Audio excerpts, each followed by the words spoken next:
Welcome back. Welcome to the week.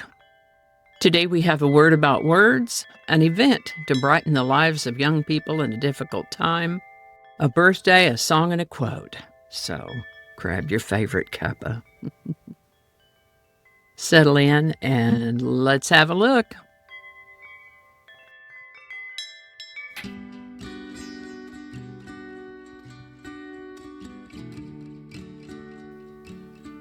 Hi there, and welcome to This Day in History for September 22nd. September 22nd is the 265th day of the year in the Gregorian calendar, 266th in leap years, with 100 days remaining to the end of the year. We're down to 100 days, folks. Today's word is initialism. Initialism is a noun that refers to an acronym formed from initial letters, especially one that is pronounced as separate letters like FAQ for frequently asked questions, or TBA to be announced, or FBI for Federal Bureau of Investigation. Initialisms may sometimes be called alphabetisms. Initialisms that can be pronounced as words like NATO, ASAP, and CAPTCHA are called acronyms, and acronyms that are formed from already existing words are called backronyms. The USA Patriot Act is a backronym that stands for Uniting and Strengthening America by Providing Appropriate Tools Required to Intercept and Obstruct Terrorism Act. Today, though, we are looking at initialisms. First known use of the word initialism is in the 1890s. Initialism. Today's word, initialism, was requested by Odyssey viewer at Easy9. Thanks, Easy9. And if you have a word you'd like to suggest or put forward for the word of the day, drop it in the comments and we'll take a look at it. And with that, after World War II ended, world powers entered into a period known as the Cold War. Ranging in time from about 1947 to about 1991, this period consisted of significant political and ideological differences, rivalries, proxy wars, arms races, and propaganda. Lots of propaganda. One of the things that happened was that Germany was divvied up, really into 4 occupation zones, controlled by the United States, the United Kingdom, France, and the Soviet Union. Basically and generally dividing Germany into East Germany and West Germany. It happens, though, that Germany's capital, Berlin, was located deep in the Soviet zone, so Berlin then was also split into occupation zones controlled by these same 4 governments, resulting in East Berlin and West Berlin. This all began in the 1940s. The Berlin Wall would be built later on in 1961. So you had East Germany under the Soviets and West Germany under the Western Allies, and the capital Berlin, similarly divided, located deep in East Germany. All right then, in the summer of 1948, the Soviets cut off all road, rail, and canal access to West Berlin in an effort to force the Western Allies to abandon the city. In response, the U.S. and U.K. launched the Berlin Airlift, flying in food, coal, and essentials to keep over 2 million people alive. Amid this tension, a U.S. Air Force pilot named Gale Halvorson came up with a small but wonderful idea. On one of his runs, he met children who had gathered to watch the planes land. He was touched by this, and he handed out a couple sticks of gum. One child asked how would they know if it was him flying over next time, and he said he'd wiggle his wings.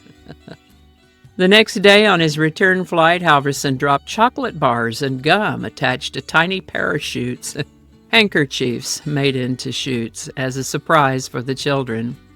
This little kindness spread. More pilots joined in. Candy manufacturers got involved. People in the United States and elsewhere sent in candy donations. The effort was soon formalized as Operation Little Vittles, and the aircraft used became known as raisin bombers or candy bombers.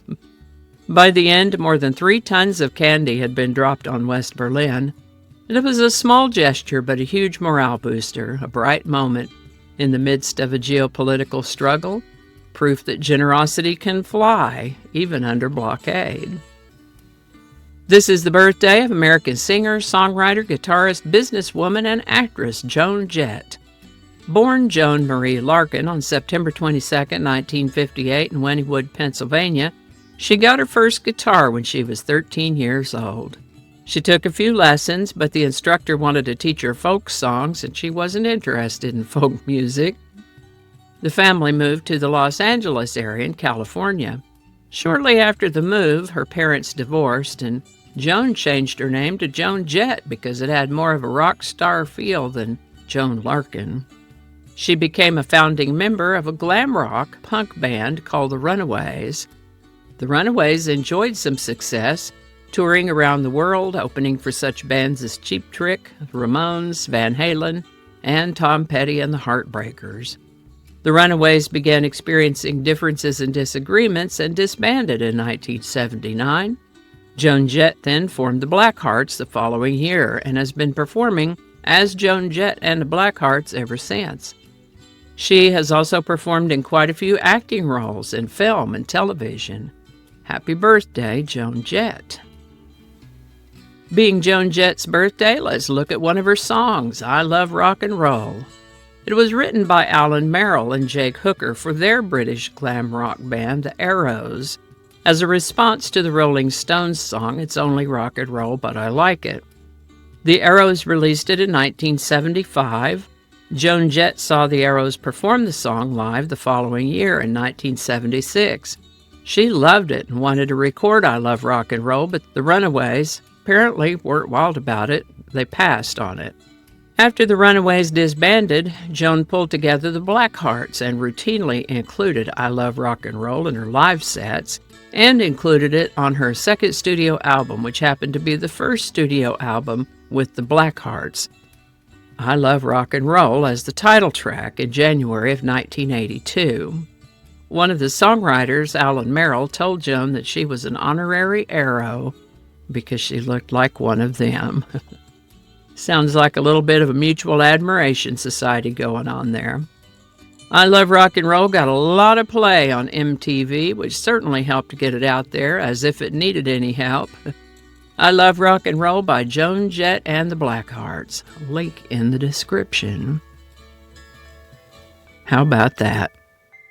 In thinking about a quote for today, I just keep thinking about the Berlin candy bombers and those children and what that must have meant to them. So I found a quote about children, and it is, children are the world's most valuable resource and its best hope for the future. John F. Kennedy.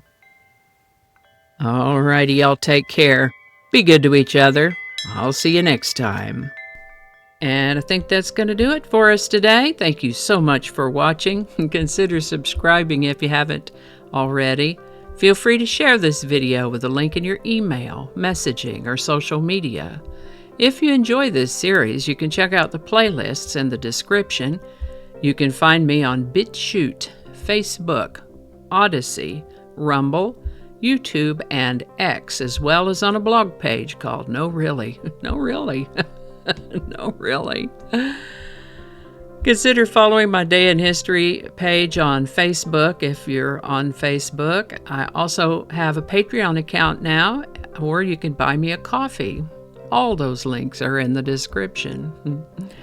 Alrighty, that's all I can think of right now. Thanks again, and I'll see you next time.